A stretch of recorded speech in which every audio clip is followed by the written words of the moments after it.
Hello everybody, this is a follow-up video to the engine noise diagnosis video that I uploaded several weeks back. In that video I left it open-ended and left you guys to decide on your own, based on the evidence I gathered, whether the 99 Malibu here with the engine noise had a bottom end noise like rod knock or a top end noise like collapsed lifters or valve train noise or something like that. So in this video what we're going to do is dig in there and show exactly where the noise is coming from, so you'll have the satisfaction of knowing if your diagnosis was correct, if you participated and posted what your diagnosis was in the comments in that first video. I will of course put a link to that video in the description below. So let's get started.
I left it up to you guys to decide based on the evidence whether it was top end or bottom end engine noise and what you thought. And those of you who stuck your neck out, for the overwhelming most part, were absolutely correct. You guys called a top end engine noise without hesitation, and that is indeed the case. And here's how I know that. First of all, the rod knock test that I do with the screwdriver, it passed on all cylinders, so it is not rod knock. That's not to say there aren't other sources of bottom end noise. You could have excessive crankshaft play, things like that. But the thing is, when you look at the top end of this engine, take a look and you'll see clearly where that noise was coming from.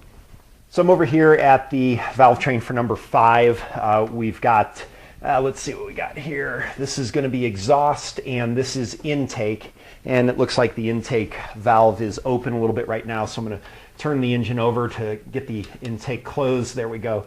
Because I know if the intake's closed, then both valves are fully closed. And what we can see is with this push rod here and this rocker arm, it's very stiff, but look at this, extremely loose. As a matter of fact, I could almost, if I really tried, I could almost get that rocker arm free from the push rod and remove the push rod without loosening the rocker arm.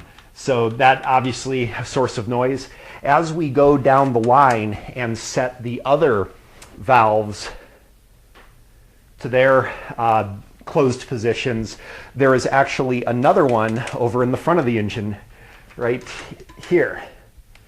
And this guy also is actually looser than the other one, and all of the other ones seem okay. So we actually have what appears to be 2 collapses in the lifters, or some problem with the camshaft. So what I'm going to do now is go ahead and remove the lifters, and we'll take one of these lifters which I believe is collapsed, and then we'll take compare it with a lifter that I know is good and see if we can see any difference. So hopefully that'll be the case, and it's not something like a completely worn out camshaft lobe on these or something where I have to do a camshaft swap, which I may have to do anyway if I have to replace the lifters.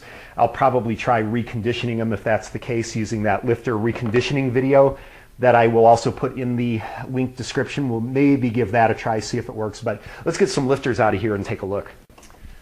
Just a general word of advice here. Whenever you remove internal engine components, it's really important that if you reuse them, they go right back to the exact location they came from. So this is a little thing I got from Summit Racing. This tray here is a nice valve train organizer, and you can organize anything up to a V8 engine without too much complication. So really cool thing.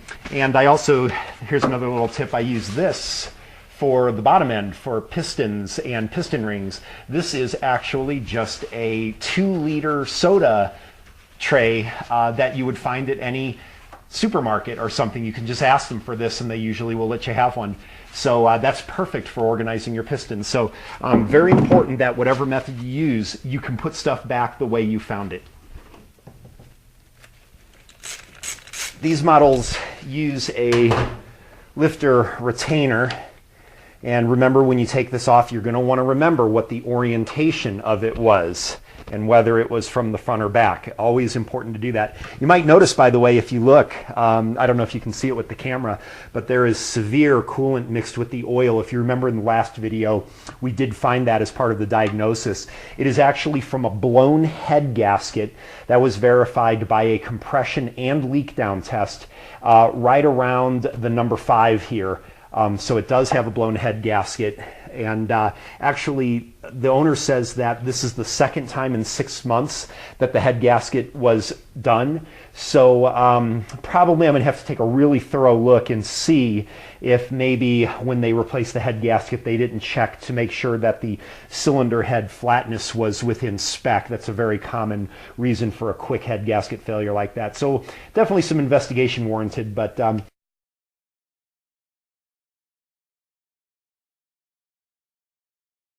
usually you can just remove these lifters with your fingers, and if not, a really good way to do it is to use a magnet, a strong magnet, and try to work them loose. And if you spray some carburetor cleaner on them while you jiggle them around with the magnet, that'll usually free them up too. So sometimes these can really be kind of a pain to remove, but these are coming out pretty easily. So let's see if we can get a collapsed one and a good one and see if we can find a difference.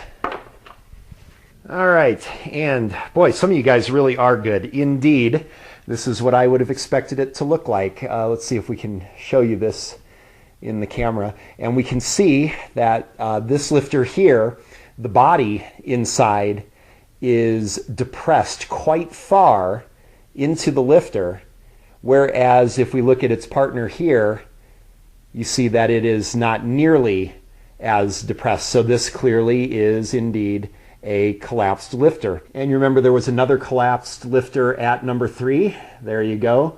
You can see that the body is really depressed in, as opposed to, again, a known good lifter. This is kind of hard to show in the camera. There we go. You can see that this guy here is way collapsed. So I'm going to see if I can do that reconditioning. I doubt it. Looks like we're going to be doing some new lifters and probably new camshaft with this. That is a collapsed lifter. Boy, you guys that just immediately called collapsed lifter is the problem. Well done. That's a first for me. So looks like I got a lot of work to do with this. So much to my surprise, after soaking the lifters in gasoline, look at the gunk that I got out of them.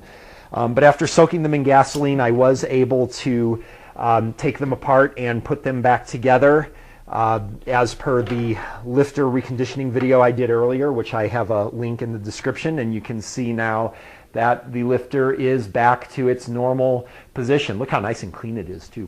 So we'll put these back in the car and we'll see how it runs. All right, time for the moment of truth. And also this will ultimately show that this was lifter noise, because since I didn't do anything with the bottom end, if there's still noise, then we've got a problem. But I'm going to go ahead and start it up, and I expect a little bit of noise until the lifters that I reconditioned fill with oil, but then I'll bet it runs quiet. So let's see what happens.